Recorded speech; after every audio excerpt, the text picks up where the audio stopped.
Sir, Congress രക്ഷപ്പെടാൻ എന്തെങ്കിലും വഴിയുണ്ടോ? കാരണം അധപ്പതനത്തിലേക്ക് പോയിക്കൊണ്ടിരിക്കുന്ന ഒരു പാർട്ടി. രാഹുൽ ഗാന്ധി വിചാരിച്ചിട്ടൊന്നും കോൺഗ്രസ് നന്നാവില്ല എന്ന് തെളിയിച്ചു കഴിഞ്ഞിരിക്കുകയാണ് അവർ. ഡൽഹിയിലേക്ക് വട്ടപൂജ്യം അത് തന്നെയാണ് നമ്മളെ എന്താ പറയുക മനസ്സിലാക്കി തരുന്നത്.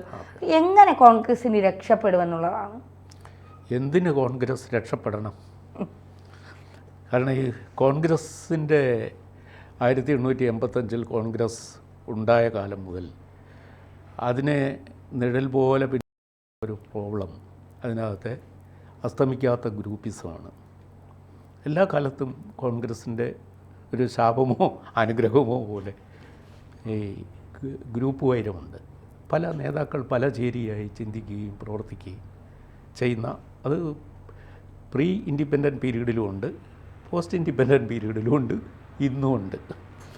കേരളത്തിൽ എത്ര ഗ്രൂപ്പ് എന്ന് പറയാൻ പറ്റാത്ത തരത്തിലാണ്. നേതാവിന് ശക്തിയും പ്രബലതയും ഉണ്ടാകുന്നതോടെ ഗ്രൂപ്പ് രാഷ്ട്രീയവും അതിനകത്ത് ശക്തമാകും.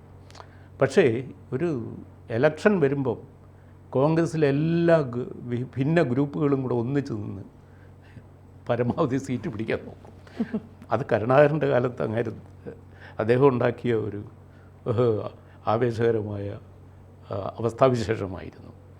കോൺഗ്രസ്സിലെ ഭിന്ന ഗ്രൂപ്പുകളെല്ലാം പ്രളയകാലത്ത് എല്ലാ പെരുച്ചാഴിയും എല്ലാ ജീവികളും ഒരു കുന്നും പുറത്ത് അഭയം തേടുന്നത് പോലെ കോൺഗ്രസ്സുകാരെല്ലാം കൂടെ ഒന്നിച്ച് ജയിക്കും. അങ്ങനെ അത്ഭുതകരമായി ജയിക്കും. പിറ്റേന്ന് മുതൽ അവർ തോൽക്കാനുള്ള പണി ചെയ്തുകൊണ്ടിരിക്കും. അടുത്ത തവണ തോക്കും. ഇതൊക്കെയായിരുന്നു കേരളത്തിലെ അനുഭവം. ഇപ്പം നമ്മൾ ഇന്നലെ കേരളത്തിലെ നേതാക്കൾ ഡൽഹിയിൽ ഒരു വലിയ ചർച്ച കഴിഞ്ഞ് വന്നിരിക്കുകയാണ്. ഹൈക്കമാൻഡ്. ഈ കേരളത്തിൽ കോൺഗ്രസ്സിൽ ഈ ഹൈക്കമാൻഡ് എന്ന് പറയുന്നത് എന്ത് കമാൻഡ്? ഹൈക്കമാൻഡിന് law command.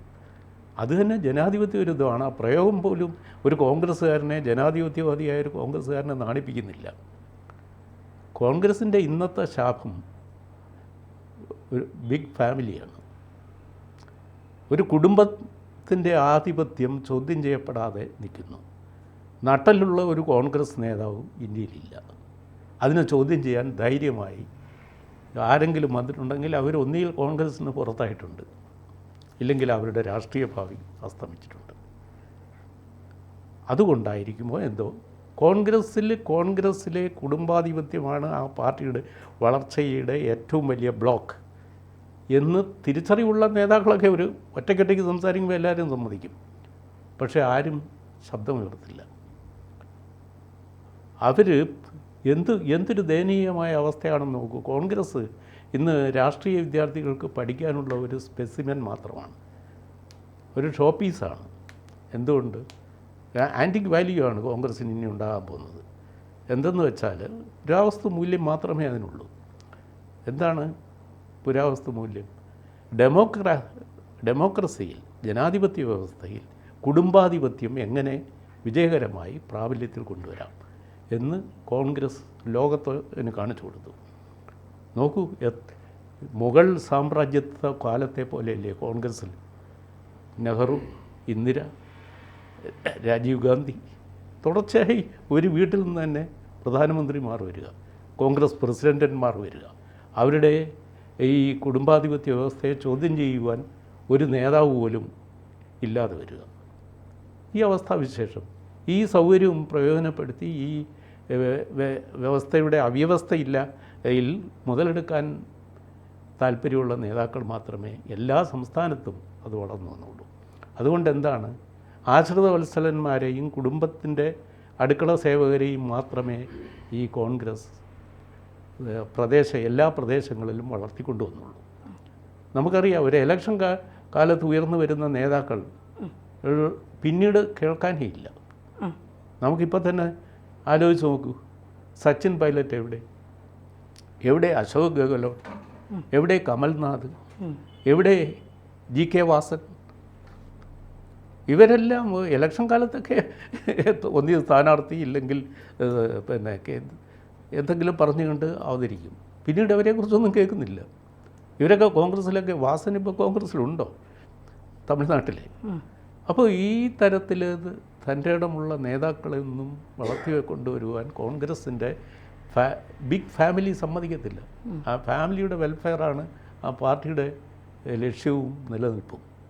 ഫാമിലിയെ സേവിക്കുന്നവൻ മാത്രം മതി കോൺഗ്രസ്സിൽ എന്ന് വിചാരിക്കുന്ന നേതാക്കൾ ഉള്ളിടത്തോളം കാലം കോൺഗ്രസ് എന്തിന് നിലനിൽക്കണം?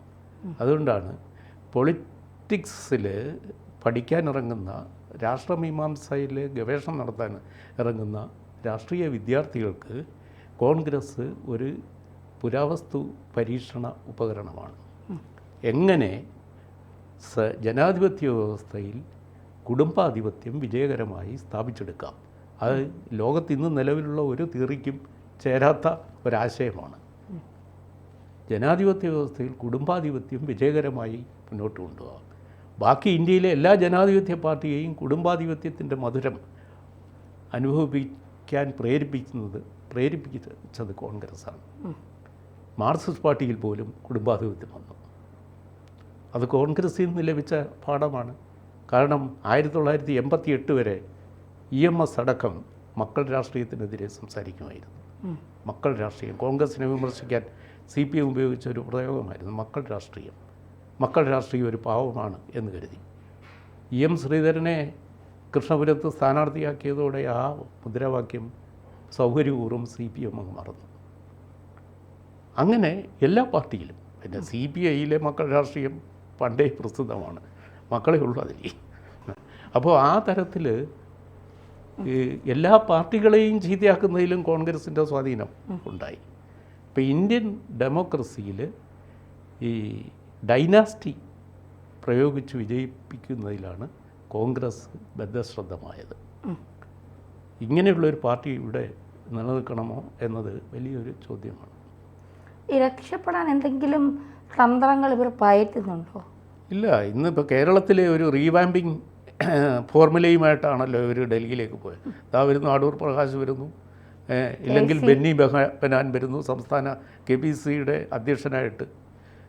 ഇങ്ങനെ കുറേ നേതാക്കളുടെ പേര് അവർ പോരാ, ചെന്നിത്തല വീണ്ടും ഒന്നാകട്ടെ, ഇല്ലെങ്കിൽ K മുരളീധരൻ എന്താ കുഴപ്പം, സംസ്ഥാന പ്രസിഡൻ്റാകാം. ഇങ്ങനെയൊക്കെ പല ചോദ്യങ്ങൾ മാധ്യമങ്ങളുടെ മുന്നിൽ കഴിഞ്ഞ ദിവസങ്ങളിലെല്ലാം ഇങ്ങനെ തത്തിക്കളിച്ചു.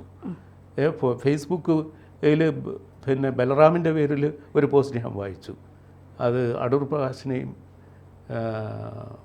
ബെന്നി ബെഹനാനെയും ആക്ഷേപിച്ചുകൊണ്ടുള്ള പോസ്റ്റ്. അത് വായിച്ചപ്പോൾ ബലറാം തന്നെയാണോ ഇതെഴുതിയത് എന്ന് അത്ഭുതപ്പെട്ടു. പക്ഷേ അങ്ങനെയാണ് അത് വന്നത്. അപ്പോൾ ഈ തരത്തിലുള്ള കോൺഗ്രസിനകത്ത് പല പല താല്പര്യ സംഘടനകൾ നടക്കുകയാണ്. ഇങ്ങനെയുള്ള ഒരു പ്രസ്ഥാനത്ത് ഇപ്പോൾ അവർ അവസാനമായി ഇന്നലെ തീരുമാനിച്ചത് എന്താ? കോൺഗ്രസിൽ നേർമാറ്റം സംസ്ഥാനത്ത് ഇപ്പോൾ തൽക്കാലം വേണ്ട. അതേസമയത്ത് 7-8 ജില്ലാ കമ്മിറ്റികളുടെ അധ്യക്ഷനെയും മാറ്റി, KPC പ്രസിഡൻറ്റിനെയും മാറ്റി, പുതിയ ഉണർവോടെ കോൺഗ്രസ് പൂർവാധികം ഭംഗിയായി വരുമെന്ന് ഒക്കെ പ്രചരിപ്പിച്ചുകൊണ്ടുമാണ് ഡൽഹിയിലേക്ക് പോയവരെല്ലാം പോയതിനേക്കാൾ ആവേശത്തോടെ ഒന്നും സംഭവിക്കില്ല എന്ന് പറഞ്ഞ് മടങ്ങി വന്നത്. നമുക്കിത് കാണുമ്പോൾ ഒരു കാര്യമാണ് ഓർമ്മ വരുന്നത്. തൊഴുത്ത് മാറ്റിക്കെട്ടിയാൽ മച്ചി പശു പ്രസവിക്കുമോ? ഈ ചോദ്യമാണ് ഇപ്പോൾ കോൺഗ്രസിൻ്റെ മുഖത്ത് നോക്കി നമുക്ക് ഉന്നയിക്കാൻ തോന്നുന്നത്. കോൺഗ്രസ്സിലെ ഒരു റീവാമ്പിങ് കൊണ്ട് കോൺഗ്രസ്സിന് എന്ത് ഉണർവ് വരാനാണ്? അപ്പോൾ കോൺഗ്രസ്സിലേക്ക് പുതിയ നേതാക്കളും പുതിയ ആശയഗതി ഉള്ളവരും യുവാക്കളുമൊക്കെ വരണമെങ്കിൽ അതിനി ഒരുപാട് കാര്യങ്ങളിൽ അതിൽ മാറ്റം വരണം. ഒന്നാമത് ഈ ഫാമിലി എന്ന ബ്ലോക്ക് എടുത്ത് മാറ്റണം. ശശി തരൂരൊക്കെ ഇപ്പോൾ ഉയർത്തിയിരിക്കുന്ന അടിസ്ഥാന പ്രശ്നം ഈ ഫാമിലി എന്ന ബ്ലോക്കല്ലേ. അതൊന്നും ആരും വേണ്ട പോലെ ചർച്ച ചെയ്യുന്ന പോലുമില്ല. അതാണ് പ്രധാനപ്പെട്ട കാര്യം.